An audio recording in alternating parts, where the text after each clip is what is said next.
Please give a huge welcome to Meg Whitty.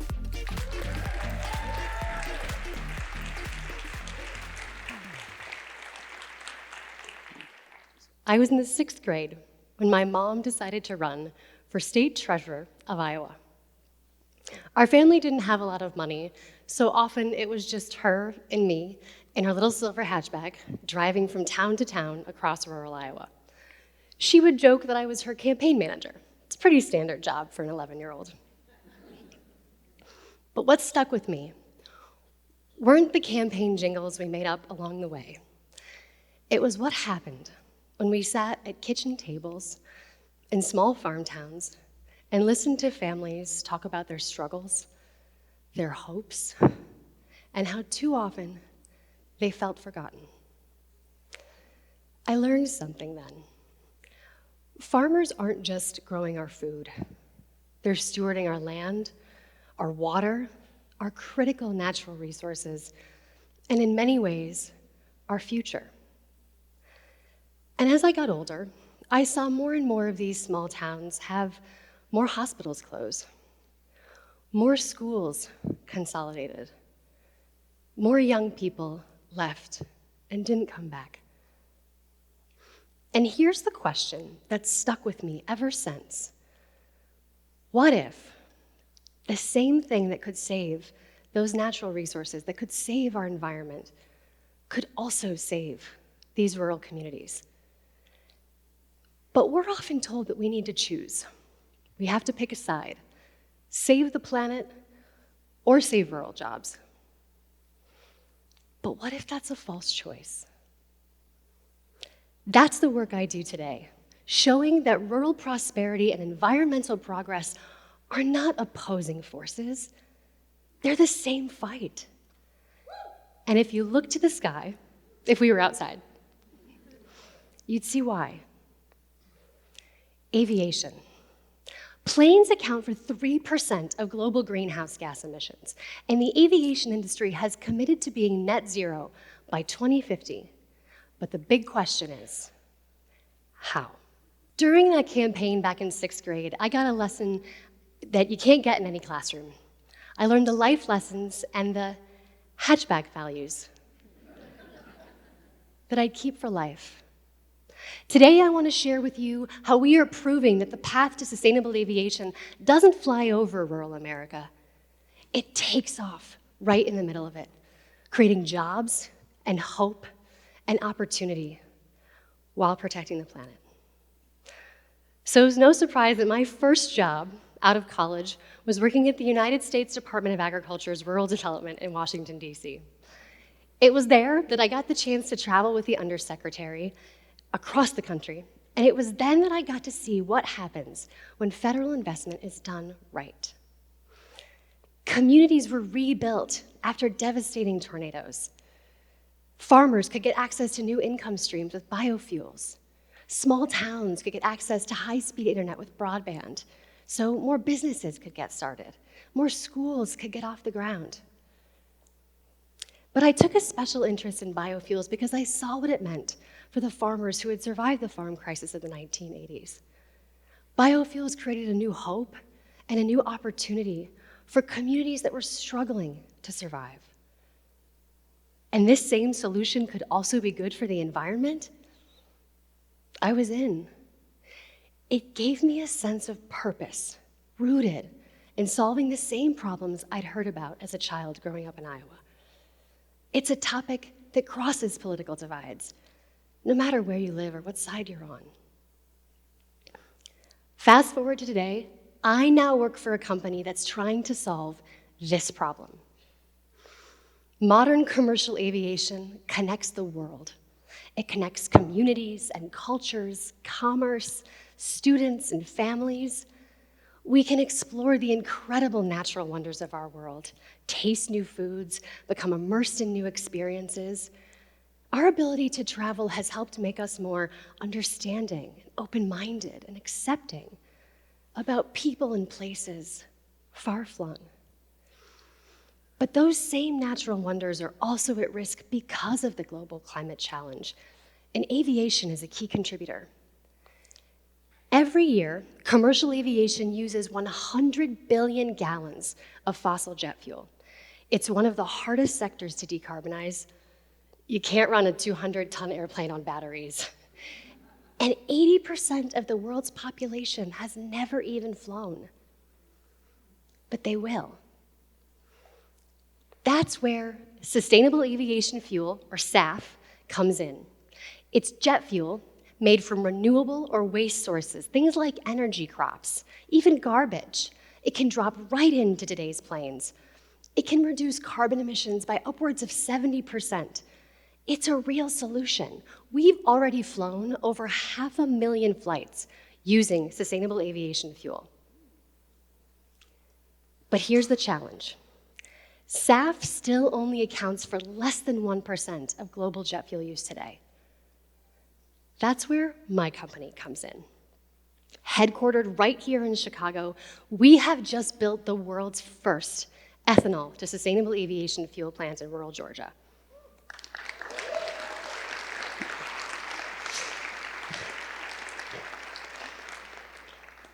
But why does that matter? Because around the world, we already produce tens of billions of gallons of ethanol every year, and much of it right here in the United States.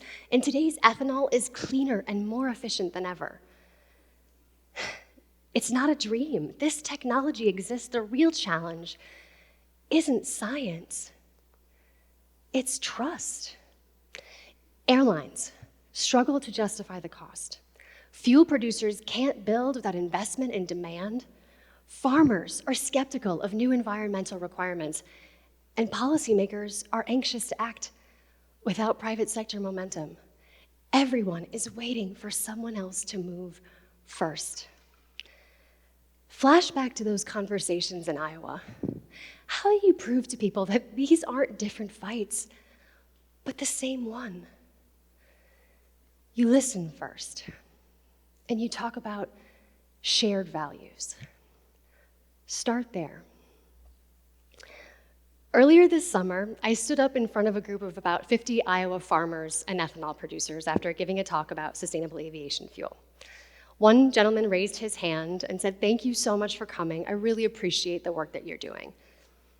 But is this really going to happen? And don't give me any happy talk.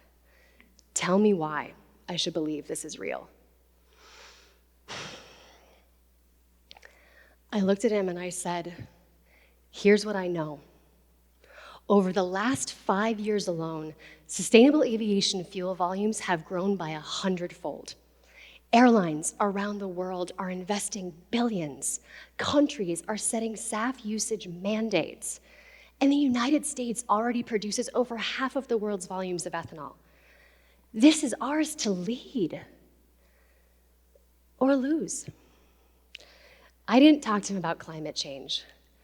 I talked about building a new market, about creating something his kids could inherit, about the Midwest leading a global energy transition rather than watching it happen somewhere else around the world. Because here's the truth. When you stop asking people to compromise and you start showing them how they can win, people come together. When it's not the environment or the economy, but both. When it's not rural or urban, but solutions that serve both, people come together. Divides turn into sources of strength. I'll get off the phone one day with the Nature Conservancy, and the next day I'll talk to the Iowa corn growers, and then John Deere or Delta Airlines. They all want different things. Biodiversity, market demand, lower prices, cleaner fuel. But there's overlapping interest in things like sustainable land use, in economic opportunity. No matter what you do, where you live, or what side you're on, that's how we've been able to build coalitions across airlines, farmers, energy companies, and major investors. What's missing isn't money or technology. It's leadership.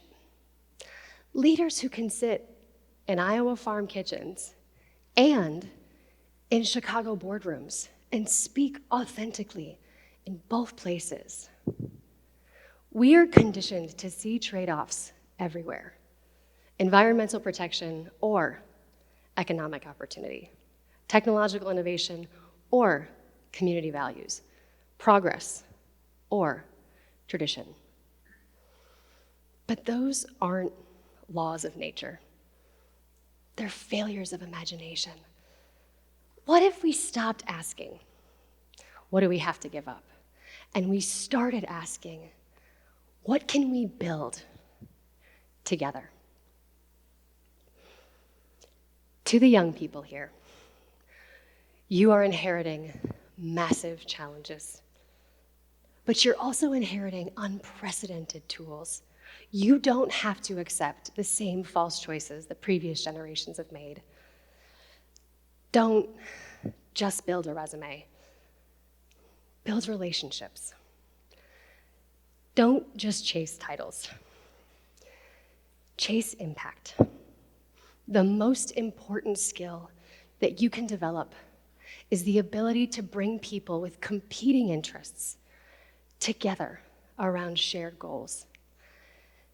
Take a lesson from those Iowa farmers that trust is built over time because the future needs leaders who know how to show up again and again.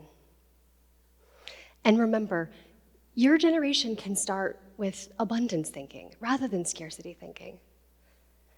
And wherever you go, remember that the solutions often live in places that get overlooked: rural communities, forgotten neighborhoods, in voices that haven't been heard. Your job is to find them and amplify them. Imagine your kids boarding a plane, knowing that they're not choosing between seeing the world and saving it. That the SAF in the tank came from a corn farm in Iowa, a facility in rural Georgia, a partnership started right here in Chicago that created hope and opportunity and jobs while protecting the planet. Picture those small towns with hospitals staying open, with schools growing, with young people choosing to stay, not because they have to, but because they want to. I want you to believe with me that there is a world where the divides that seem so permanent today, rural, urban, progress, tradition, fill in your blank, can become sources of strength. The future we want, where rural America thrives, where climate action creates hope and opportunity, it isn't a dream, it's a decision. That little girl in the hatchback with her mom learned that change happens when people show up. Today, I'm asking you to show up because the future we want is not guaranteed, but it is possible. And when we are grounded in what really matters, that's when we take off. Thank you.